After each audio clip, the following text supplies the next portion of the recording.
Alhamdulillahi wa salatu wa salamu ala al-habib al-Mustafa.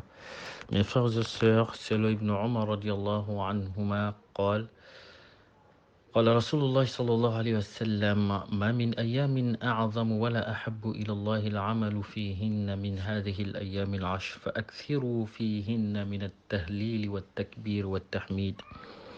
Selon Ibn Omar, le prophète sallallahu alayhi wa sallam a dit: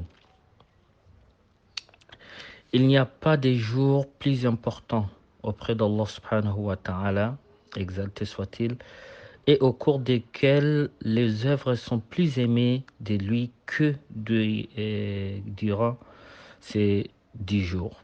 Allahu Akbar. Donc, dans cette période, répétez les formules Allahu Akbar, La ilaha illallah, Alhamdulillah.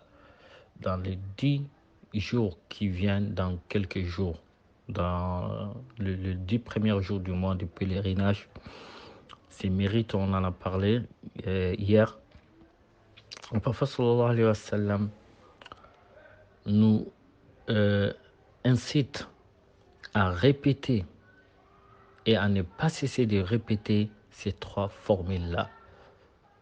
Allahu Akbar, la ilaha illallah, Allahu Akbar, walhamdulillah, walillahi alhamd. Il n'y a pas une formule qui a été prise du prophète sallallahu alayhi wa sallam. Il y en a plusieurs formules qui comprend les 3 formules plus d'autres invocations qui ont été prises de la part du Sahaba, Ibn Mas'ud, Ibn Umar, Ibn Abbas. Alors c'est bien de répéter les formules qui vous seraient faciles. La formule le plus connue, c'est Allahu Akbar, la ilaha illallah, Allahu Akbar, walillahi alhamd.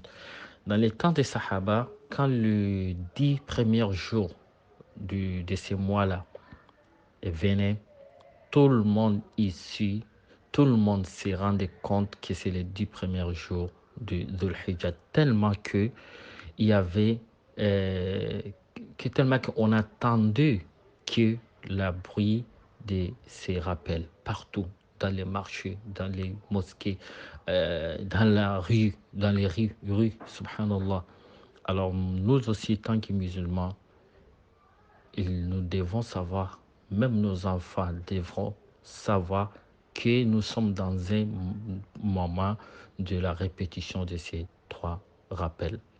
Malheureusement, souvent, les 10 premiers jours de ces mois-là passent sans que nous nous rendons compte, et surtout les autres.